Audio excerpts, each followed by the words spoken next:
2장 1절부터 12절까지 우리 한 목소리로 합독을 하시겠습니다. 마태복음 2장 1절부터 12절까지 시작. 헤로드 왕 때에 예수께서 유다 베들레헴에서 나시매 동방으로부터 박사들이 예루살렘에 이르러 말하되 유대인의 왕으로 나시니가 어디 계시냐? 우리가 동방에서 그의 별을 보고 그에게 경배하러 왔노라 하니 헤롯 왕과 온 유대 예루살렘이 듣고 소동한지라. 왕이 모든 대제사장과 백성의 서기관들을 모아 그리스도가 어디서 나겠느냐 물으니 이르되 유대 베들레헴이오니 이는 선지자로 이렇게 기록된 바 또 유대 땅 베들레헴아 너는 유대 고을 중에서 가장 작지 아니하도다. 내게서 한 다스리는 자가 나와서 내 백성 이스라엘의 목자가 되리라 하였음이니이다. 이에 헤롯이 가만히 박사들을 불러 별이 나타난 때를 자세히 묻고 베들레헴으로 보내며 이르되 가서 아기에 대하여 자세히 알아보고 찾거든 내게 고하여 나도 가서 그에게 경배하게 하라. 박사들이 왕의 말을 듣고 갈새 동방에서 보던 그 별이 문득 앞에 인도하여 가다가 아기 있는 곳 위에 머물러 서 있는지라. 그들이 별을 보고 매우 크게 기뻐하고 기뻐하더라. 집에 들어가 아기와 그의 어머니 마리아가 함께 있는 것을 보고 보배함을 열어 황금과 유황과 모략을 예물로 드리니라. 그들은 꿈에 헤롯에게로 돌아가지 말라 지시하심을 받아 다른 길로 고국에 돌아가니라. 아멘.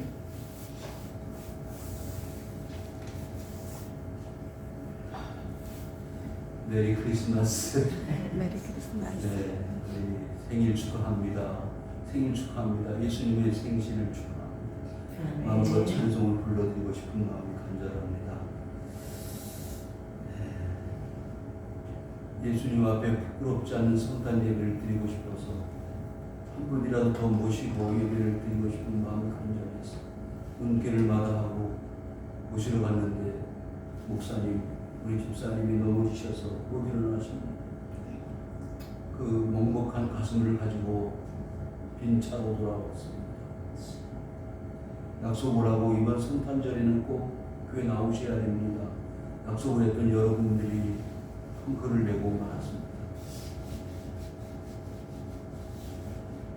이러한 아픔과 슬픔은 우리 주님이 아실지 모르겠습니다. 아실 것 같다는 생각이 들면서도 작년 성탄절을 보내면서 내년 성탄절을 이루지 말아야지, 이루지 못해야지 그런 아픔의 예배를 드렸는데 주님께서 오늘도 이와 같은 물론 크리스마스를 맞이하게 하신 이유가 뭘까 그런 생각을 하면서 단에 섰습니다.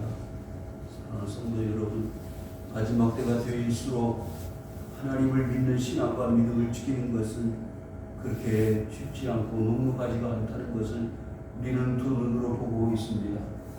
사랑하는 성도 여러분, 우리 주님께서 올해도 여지없이 베들레헴 말구육관에 오셨습니다.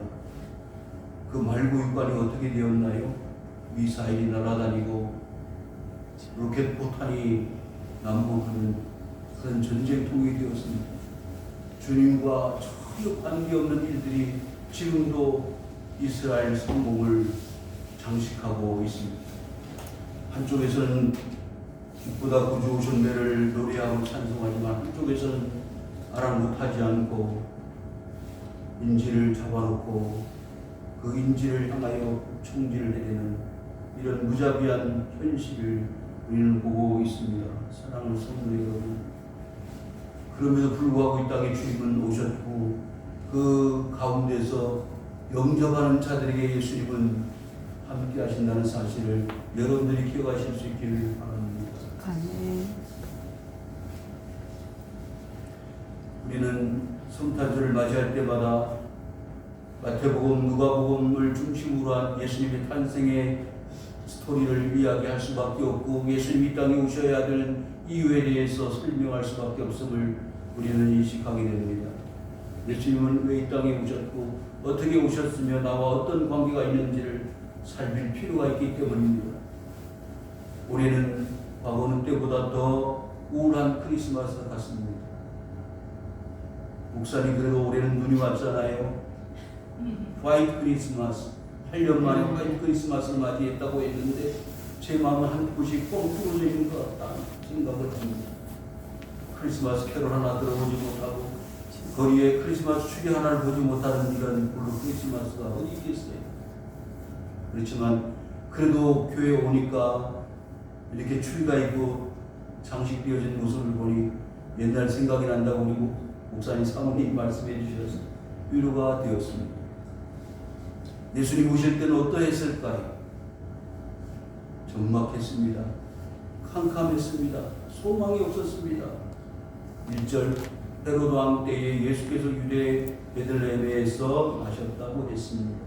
우리가 너무나 잘 아는 내용이지요. 이 헤롯 왕은 분봉왕으로서 에돔 사람이었습니다. 헤롯 왕은 아주 간교한 사람이었고 수단 방목 가리지 않고 자기의 통치 정치 행위를 정당화시키기 위해서 그 많은 사람 유대인들에게 유화 정책을 했습니다. 그러나 그의 욕심은 끝이 없었습니다. 10명의 아내를 거느렸고 자기 동생의 아내를 강제로 빼앗아 자기 아내를 만들었던 아주 악랄한 인물이었습니다. 그리고 마지막 죽을 때에는 설에 의하면 의로운 사람 한 사람을 같이 동시에 죽여서 자기의 죽음을 미화시키는데 그 최선을 다했던 인물이라는 이야기가 내려져 오고 있습니다. 그런 헤롯 왕 때에 예수님이 오셨다는 거예요. 로마의 지배하에 있으면서 이렇게 수단방법 가리지 않고 백성들의 피를 빨아먹는 피해 정치를 했던 그 가운데 유대인들은 얼마나 고통스럽고 괴로운 삶을 살았겠습니까? 여러분, 우리가 지금 코로나와 갖가지 재난과 지진과 전쟁이 계속 반복되어지는 가운데 살아가는 이 시대나 예수님 오실 때 그 모습이나 별반 다르지 않습니다. 동방으로부터 박사들이 예루살렘에 이르렀다고 했습니다. 이 말씀을 묵상하는 가운데 왜 하나님께서는 이 예수님의 탄생 스토리에 동방 박사를 등장시킬까라는 의구심을 가지게 됩니다. 그런데 분명한 것은 이 동방 박사들은요, 대부분 모든 성경학자들이 이렇게 말합니다. 뭐라고요? 점성학자들, 별을 연구하는 사람들. 여러분 박사입니다. 여러분 박사들이 예수님의 탄생을 알고 있었다는 거예요. 여러분 오늘날 많은 박사들이 있습니다. 박사들도 보통 박사들이 아닌 최고의 학문을 연구하고 업적을 남긴 많은 박사들이 그리스도 예수를 영접하고 믿음으로 살아간다는 것입니다. 그런데 어떤 사람들, 학문도 없고 아는 것도 없고 무지한 사람들이 그리스도 예수를 인정하지 않고 예수 그리스도를 믿지 않고 무엇 때문에 살아가는지 조차도 모르는 불쌍한 백성들이 있습니다. 돈이 조금 있다, 권세가 조금 있다, 그거 가지고는 세상을 살 수가 없습니다. 왜? 하루아침에 다 빼앗길 수 있습니다. 이 헤롯왕처럼 다 빼앗길 수 있는 거예요. 물거품처럼 사라질 수 있는 것입니다. 왜 하나님이 동방의 박사들을 이 예루살렘 베들레헴 땅으로 오게 하셨을까요? 여기에 이 헤롯 왕은요, 등장하지 말았어야 될 인간의 가장 밑바닥 인생의 헤롯 왕입니다. 유대인의 왕으로 나시니가 어디 계시냐? 우리가 동방에서 그의 별을 보고 그에게 경배하러 왔노라 그랬어요. 놀라운 충격이 아닐 수가 없었습니다. 왜요? 헤롯 왕과 온 예루살렘이 듣고 소동한지라. 여러분, 두 왕이 있죠. 1절에 헤롯 왕이 있고 2절에 유대인의 왕이 있습니다. 어떻게 한 나라의 두 왕이 존재할 수 있겠습니까? 그런데 하나님은 한 사람은 세상을 다스리는 왕이고 한 사람은 세상 만왕의 왕으로 이 땅의 모든 백성들의 죄악을 담당시키시고 구원하러 오시는 만왕의 왕 되신 예수 그리스도, 그분이 바로 유대인의 왕이시는 그분을 찾기 위해서 동방의 박사들이 등장하는 것입니다. 헤롯을 만나기 위해서 온 것이 아니에요. 그래서 소동하는 가운데 유대의 왕이 난다고 하는데, 등장한다고 하는데 도대체 어디서 나겠느냐. 그래서 그거 이 헤롯 왕은 대제사장들과 서기관들을 불러서 그 연유, 그 이유를 찾았습니다. 뭐야, 그리스도가 어디서 나겠느냐. 자, 미가서 5장 2절 한번 보실까요? 의학 성경입니다. 미가서 5장 2절을 보면 그 내용이 나와 있습니다. 미가서 5장 2절, 의학 성경 1294페이지 시작. 베들레헴 에브라다야, 너는 유대 족속 중에 작을지라도 이스라엘을 다스릴 자가 내게로 나올 것이라. 그의 근본은 삼부에 영원에 있느니라. 아멘. 아멘. 그러니까 베들레헴이라고 하는 사실을 이 대제사장들이나 서기관들이 익히 알고 있습니다. 메시아가, 이 땅을 구원하러 오신 메시아가, 하나님의 아들 메시아가 이 땅에 올 것이라고 하는 사실들을 이미 대제사장들과 서기관들은 알고 있었다는 사실이에요. 그래서 이 미가서 5장 2절을 인용한 6절을 다 같이 한번 읽겠습니다. 시작. 또 유대 딱 베들레헴아, 너는 유대 고을 중에서 가장 작지 아니하도다. 내게서 한 다스리는 자가 나와서 내 백성 이스라엘의 목자가 되리라 하였음이니라. 여러분, 이 그리스도 예수의 탄생은 뭐의 성취예요? 예언의 성취, 하나님 말씀의 성취라는 것을 여러분들이 믿으실 수 있기를 주 이름으로 축원합니다. 아멘. 하나님의 말씀이 이루어지는 거예요. 하나님의 말씀을 한번 여러분들 들어 지금까지 믿어 의심하지 않는 것처럼, 하나님의 말씀은 아브라함에게도 다윗에게도 모든 성경에 나타난 모든 하나님의 백성들에게 하나님의 말씀은 그대로 이루어지고 성취되어지는 법칙이나 마찬가지인 것처럼 우리에게도 오늘 그 하나님의 말씀이 나타났다는 사실입니다. 베들레헴아, 너는 유대 고을 중에 가장 작지 아니하다.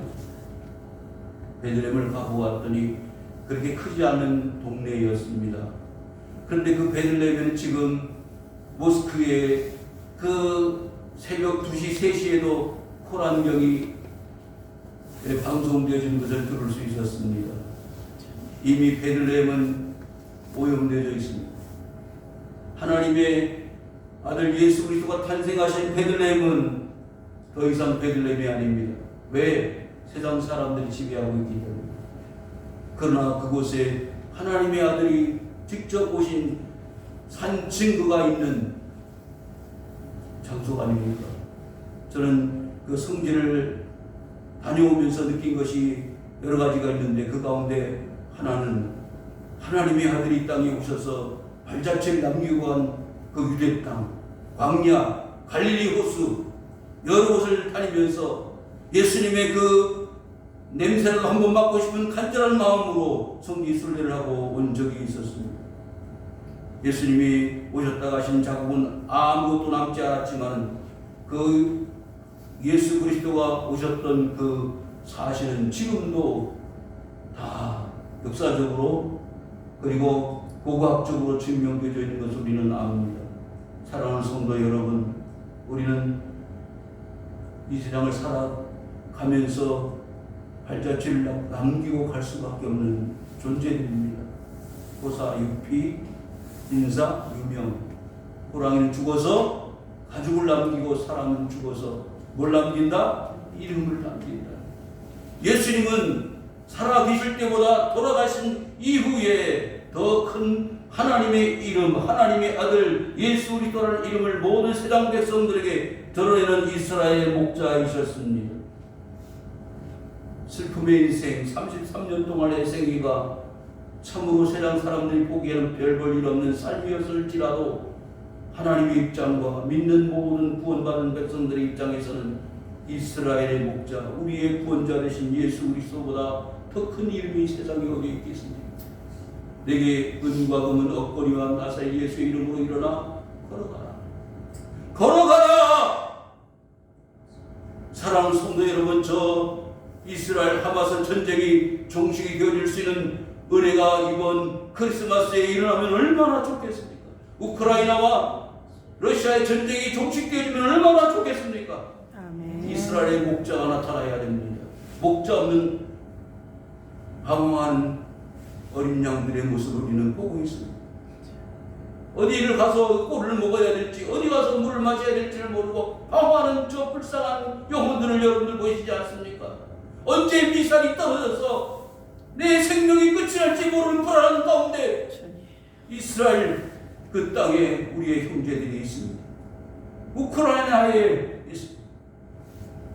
우크라이나는요, 우리 윤상수 선교사님, 동기 선교사님이 20여 년 이상 목회 선교를 하다가 지금 우크라이나에 왔다 갔다는 하지만 선교의 터전을 잃어버렸습니다.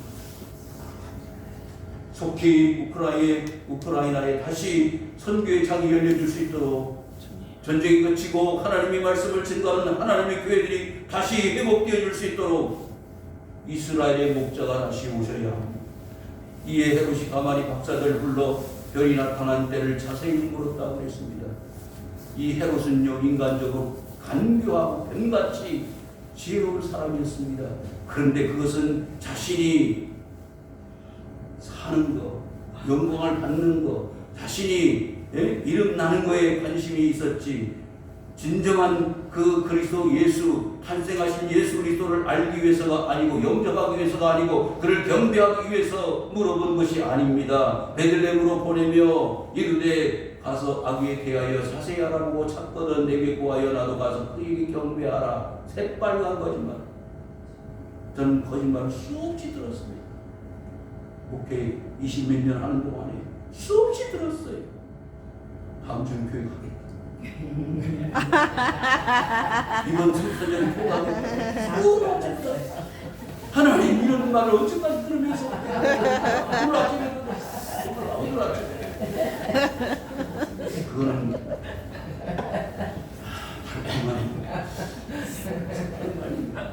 그래도 따르고 그래도 믿어야 돼. 그래도 순종해야 돼. 주님은 그 정막 광산 같은 베들레헴 말구육관에 오셨는데 나는 주님을 위해서 뭘 할 수 있어? 그거라도 해야지. 찾거든 내게 구하여 나도 가서 그에게 경배하라. 경배하게. 여러분 진짜 그런 마음을 가지고 있었는지 한번 찾아볼까요? 마태복음 2장 18절입니다. 16절 시작. 헤롯이 박사들에게 속을 줄 알고 심히 노하여 사람을 보내어 베들레헴과 그 모든 지경 안에 있는 산의 아이를 박사들에게 자세히 알아본 그때를 기준하여 그 아래로 다 죽이니. 마음이 있었어요? 일도 없었어요. 눈꼽만치도 없었어요. 경배한다고 말도 아닙니다. 사람의 말은요, 절반은 믿고 절반은 안 믿어요. 그거 양호해요. 목사님 그래도 믿어야지. 믿는 건 맞는데 여기에 누가요? 지금 이 헤롯을 움직이는 건 헤롯 자신이 아니고 누굴까요? 마귀. 여우라고 했어요. 여우. 간교하기가 이를 데 없는 뱀과 같은 사람이 헤롯입니다. 박사들에게 왜 물었어요? 경배하게 하려고요? 두 사람 아래도 다 죽여버렸어요. 9절 박사들이 왕의 말을 듣고 갈새 동방에서 보던 그 별이 문득 앞서 인도하여 가다가 악이 있는 곳 위에 머물러 서 있는지라. 지금까지 별을 연구하는데 이런 별이 없었다는 거예요. 여러분 박사들이에요. 박사들이 별을 보고 이렇게 따라왔으면 다른 사람들은 따라가야지요. 왜 안 따라갑니까? 여러분 우리나라에 창조과학회라는 게 있어요. 김영철 박사를 중심으로 한 창조과학회를 만든 분들 있잖아요. 그분들이 창세기 1장에 나타나 있는 창조 설화가 아니고 창조 기록 아닙니까? 설화를 중심으로 한 그 창조가 실제 과학적인 사실이다라고 처음 창조과학회를 만들어가지고 발표하는 내용을 저는 아직도 기억하고 있습니다. 박사들이요. 돌아가셨지만 그 김영철 박사님이 한동대를 만들고 그 많은 우수한 인재들을 만들어내서 전 세계를 놀라게 하고 있지 않습니까? 박사들이 별을 보고 쫓아왔다는 거예요. 그 설에 의하면 페르시아에서 수만리를 여행해서 온 겁니다. 뭔가 지금까지는 전혀 경험해보지 못한 놀라운 일이 분명히 있을 것이다 기대하고 왔는데 어때요? 역시나 하나님이 그 별을 통해서 하나님이 세계적인 사건, 세계 유례 없는 사건의 주인공 되신 예수 그리스도를 탄생하게 하셨다는 사실을 이 박사들이 목도하게 눈으로 보게 되었다는 사실입니다. 아멘. 그들이 별을 보고 매우 크게 기뻐하다. 아, 올 게 왔구나. 우리가 여기까지 온 이유가 여기 있구나라고 그들이 박수를 치고 기뻐할 수밖에 없었던 이유는 아기 예수를 보았기 때문입니다. 여러분, 교회를 다니면서요, 신앙생활하면서 이런 기쁨이 있습니까? 내가 예수님을 만났다. 내가 예수님을 보았다. 그런 감동과 감격, 그게 없으면요, 신앙생활은 요식행위가 되는 거예요. 목사님 다음 주에 꼭 갈게요. 그거는 이루어지지 않아요. 누굴 만나야 돼? 예수를 만나야 돼. 아멘. 별을 보고 찾아가는데 그 별이 어디에? 예수님이 머물러 계시는 사관, 여관, 그 말부유 어제 뭐라 그랬죠? 말밥토. 소리 좀 너무 리얼합니까? 그 말부유에 예수님이 누워 계셨어요. 얼마나 기가 막힙니까? 그러니까 하나님이 인간으로서 대접받지 못하는 최하의 자리에서 예수님은 이 땅에 오신 겁니다. 그런데 그 아기 예수를 누가요? 박사들이 보고 기뻐했다는 거예요. 11절 다 같이 읽겠습니다. 시작. 집에 들어가 아기와 그의 어머니가 내가 함께 있는 것을 보고 오비락을 열어 황금과 인형과 모략을 예물로 드리니라. 여러분, 우리는 이 박사들처럼 기꺼이 순례길을 떠나야 합니다. 어디로? 베들레헴으로. 아이고, 성지순례 하라는 말씀이 그게 아니에요. 베들레헴이라는 뜻이 뭐라고 했죠? 떡의 집. 이 떡의 집은 어디예요? 교회예요. 여러분이 앉아 계십니다. 교회에 오면 뭐가 생겨요?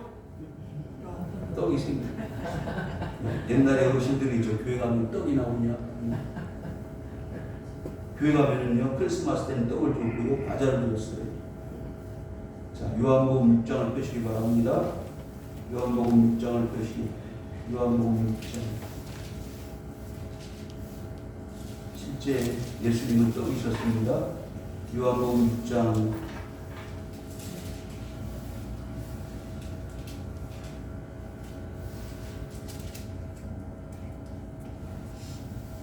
35절 시작. 예수께서 이르시되 나는 생명의 떡이니 내게 오는 자는 결코 줄이지 아니할 터이요 나를 믿는 자는 영원히 목마르지 아니하리라. 아멘. 아멘. 예수님 뭐라고요? 떡이라고. 그러니까 베들레헴이라는 말이 떡의 집, 떡집에서, 떡방앗간에서 예수님 오셨다는 건 지극히 당연한 거예요. 예수님은 스스로가 떡이 되셨고 스스로 떡을 떼어주시면서 제자들에게 이것을 먹고 이것을 마실 때마다 나를 기념하라. 자신의 피를 상징하는 잔을 나눠주시면서 마지막 성찬을 예수님께서 제정하시면서 제자들에게 보여주셨던 사실입니다. 우리는 기꺼이 이 박사들처럼 순례길을 베들레헴으로 하는 것처럼 우리 교회에 나와 우리는 하나님 앞에 거룩한 예물을 드려야 합니다.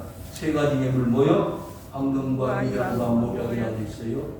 그래서 이것을 가지고 동방 박사들이 몇 명이냐? 3명이다. 그건 모르는 이야기고요.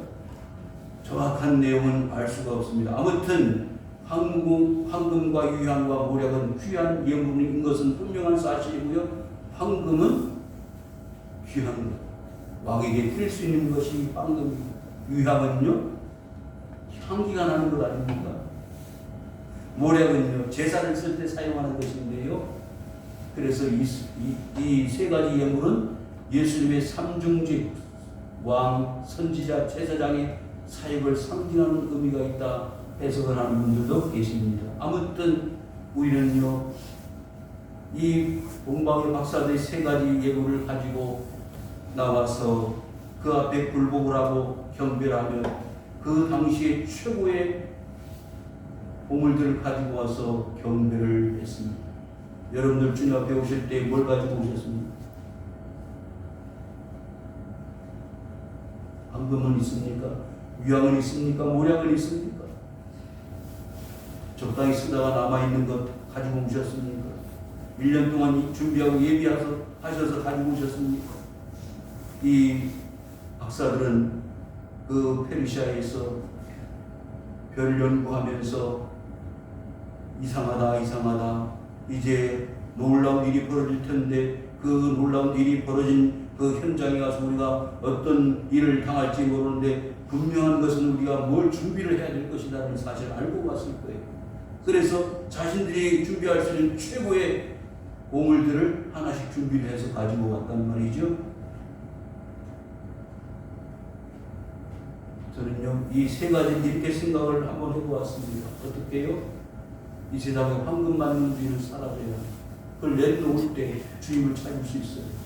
지금 이 순간도요, 황금을 포기하지 못해서, 금을 포기하지 못해서 그리스도 예수를 발견하지 못하고 찾지 못하는 사람들이 얼마나 많습니까? 불쌍한 영혼들이에요. 유향, 네? 마약, 쾌락을 네? 포기하지 못해서 하나님 앞에 나오지 못하는 사람들이 있어요. 여러분, 세상에 중독자들이 많잖아요. 중독자들은요, 한국에 있어도요. 그래서 어떤 사람이 그런 얘기를 하는 걸 들었어요. 너무 이 중독에 빠져가지고, 마약 중독에 빠져가지고 어떻게 할 수가 없어서 태국으로 하는데 태국에 더 많은 마약이 난무하고 있다는 이야기 아닙니까? 어디 가서 도망가서 뭘 세상에 중독을 끊어버린다고요? 불가능합니다. 뭐냐? 여러분, 세상의 모든 쾌락과 세상의 모든 즐거움을 내려놓을 때 우리는 그리스도 예수를 만날 수 있습니다. 그렇지 않으면요, 우리 예수를 만날 수가 없어요. 부자가 청년이 예수님께 나왔습니다. 어떻게 하면 영생을 얻을 수 있겠습니까? 물었더니 예수님이 그 중심을 벌써 보시고 내 재물을 다 팔아서 누구에게? 가난한 자들에게 나눠주고 나를 쫓아오라 그랬어요. 그랬더니 그 부자가 청년이 어떻게 해요? 근심하고 돌아갔다고 했어요. 그에게는 자신의 재물이 황금과 유황과 모략이었을 거예요. 오늘날 많은 사람들이 이 세 가지를 주님께 드리지 못하여 그리스도 예수를 만나지 못하는 그런 어리석은 사람들이 얼마나 많습니까? 12절 다 같이 읽겠습니다. 시작. 그들은 꿈에 헤로데게로 돌아가지 말라 지시함을 받아 다른 길로 고국에 돌아가니라. 여러분, 헤롯은 자기를 죽이는 거예요. 돼지가 깨끗이 씻어서 너무 아름답게 되어졌는데 다시 어디로 간다고요? 돼지로 못 들어간다. 마약하고 중독을 하고 게임으로 말이 화나고 도시독으로 술로 갖가지 엔조이로 돌아가는 거예요.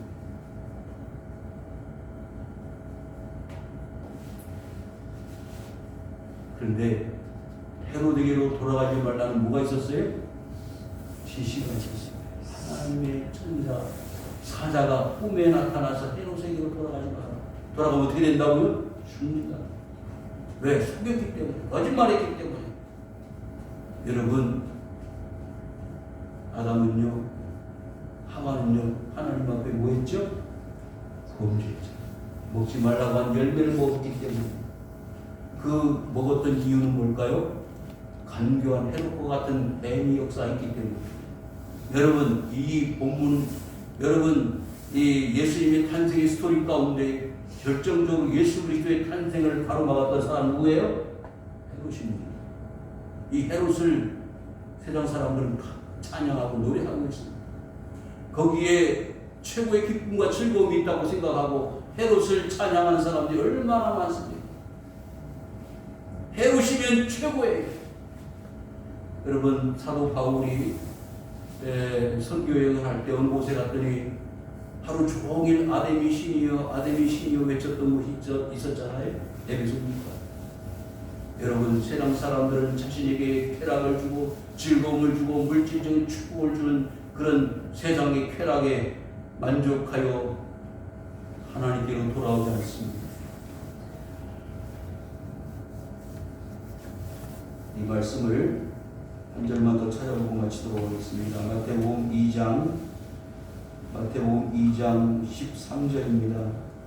마태복음 2장 13절 시작. 그들이 떠난 후에 주의 사자가 새벽에 공하여 이르되 헤롯이 아기를 찾아 죽이려 하니 일어나 그와 그의 어머니를 데리고 애굽으로 피하여 내가 네게 이르기까지 거기 있으라 하시니. 아멘. 헤롯이 누굴 죽이려고 해요? 예수를 죽이려고 합니다. 그래서 어디로 간다고요? 애굽으로. 또 그 애굽으로 갔다가 헤롯이 죽은 다음에 다시 돌아왔어요. 어디로? 나사렛으로. 자기 고향 땅으로 돌아가서 거기서 살게 된 것입니다. 예수님의 이 땅에 오심의 스토리를, 이야기들을 우리가 살펴보았습니다. 살피는 가운데 우리는 어떤 교훈을 받습니까? 박사들을 동원해서 예수 그리스도의 오심을 모든 세상 사람들에게 객관화시켰고 그 사실을 모든 사람 믿어 의심하지 않고 수용해서 받아들여도 아무 문제가 없다는 사실을 정당화하신 하나님. 그러나 그 가운데 누가 나타났어요? 헤롯 왕이 나타났습니다. 헤롯 왕은 예수 그리스도의 탄생을 막고 그리고 이 세상 구원의 역사를 반대한 악의 세력들. 그러나 동방의 박사는 하나님의 지시에 의해서 헤롯에게로 돌아가지 아니하고 자신들의 고국으로 돌아갈 수 있었고, 헤롯은 그 아기 예수를 죽이려고 수소문하고 온갖 노력을 했으나 결국 하나님께서 애국으로 피신하게 하셨고, 그 헤롯이 죽은 다음에 나사렛으로 와서 이제 본격적으로 갈릴리 사역을 이루시기 위해 준비하게 하시는 역사를 이루게 됩니다. 어느 것 하나 하나님이 역사하시지 않은 것은 없습니다. 여러분의 생애가 지금 얼마나 되셨습니까? 그 모든 과정 속에 하나님이 동행하셨다는 거죠. 하나님이 동방 박사를 등장을 시키시고 헤롯을 등장시키시고 각가지 모든 인물들 등장시켜서 하나님의 구원의 스토리, 예수 그리스도의 땅에 오심을 보여주시는 것은, 그것은 우리 모든 세상의 백성들이 믿어 의심하지 않고 알아들여도 아무 문제 없다고, 믿어도 괜찮다고 하시는 하나님의 권고의 부탁입니다. 그런데도 사람들은 환경이 좋아, 모략이 좋아, 유향이 좋아, 거기에 취해서 하나님을 하나님으로 알지 못하고 예수를 알지 못하고 구원의 길을 놓치고 살아가다가 망하는 인생들이 얼마나 많습니까? 그 아픔에 우리는 절절히 깨닫고 더 이상 세상 쾌락에 빠져서 사는 인생들이 아니라 하나님의 은혜를 사모하고 하나님만 바라보고 우리 아기 예수를 찾아 베들레헴으로 베들레헴 떡집으로 생명의 떡을 얻기 위하여 순례길을 떠나는 우리 사랑하는 성도들 되시기를 주님의 이름으로 축원을 드립니다. 아멘. 아버지 하나님